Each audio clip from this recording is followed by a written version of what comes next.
Елегантните лимени убавици со нептуновиот розовец како заштитен знак се символ за спортска елеганција и за престиж. Со впечатливоста, вниманието на детали и луксузот, супериорните перформанси и бројните победи на легендарните трки Тарга Флорија, Ле Ман, Индијана 500, овие кочии станаа доследен дел од кралските стаи.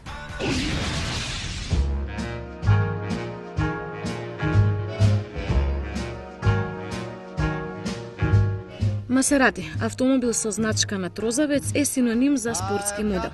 За некој тој е сиромашен роднина на Ферари. Двата се инженерски бисери и двата италијански марки што символизираат супериорни перформанси, но секоја со своји особености.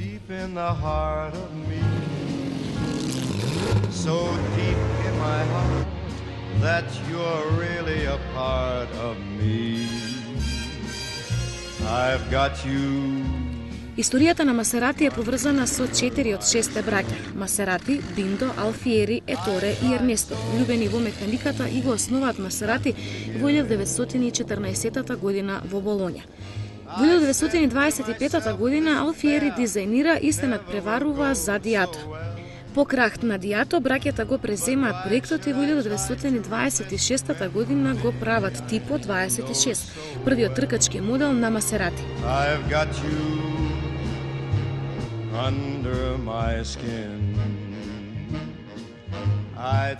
Кога ја основаат фирмата во Болоња, го земаат заштитниот знак на градот трозабецот на Нептун, како свој амблем. Овој сребрен трозабец од тогаш блеска на секој Масерати.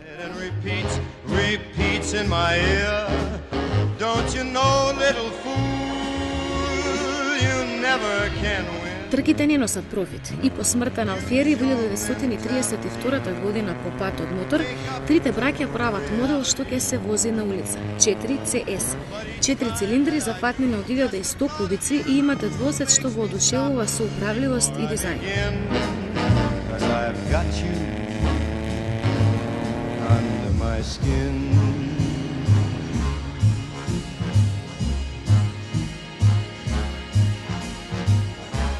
Во 1932 година креираат модел 8CM, конкурентен на Алфа. Прв, чисто крвен едносет во форма на туба, мотор со 8 цилиндри, но посилен. Со достигање за Гинис најмногу завршени трки и возен од најголем број возачи и во најмногу земји.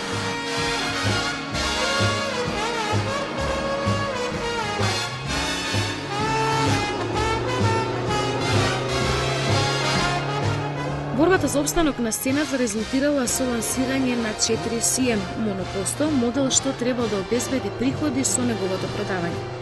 Цилиндреста форма, мотор со 4 цилиндри и мокни сопирачки, многу управлив и лесен за кротење. Ја доловувал сета возбуда од трките на обичните возачи.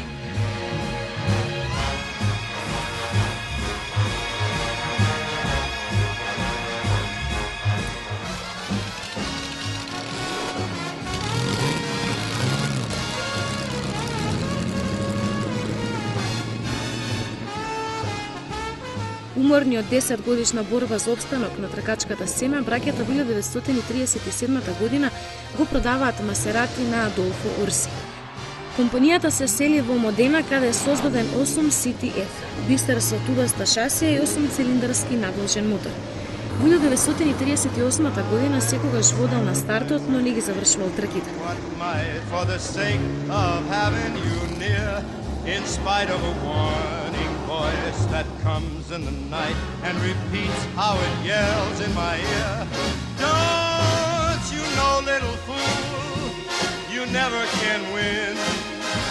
Во 1939 година на Нирбург ринг бил на чекор од сензацијата.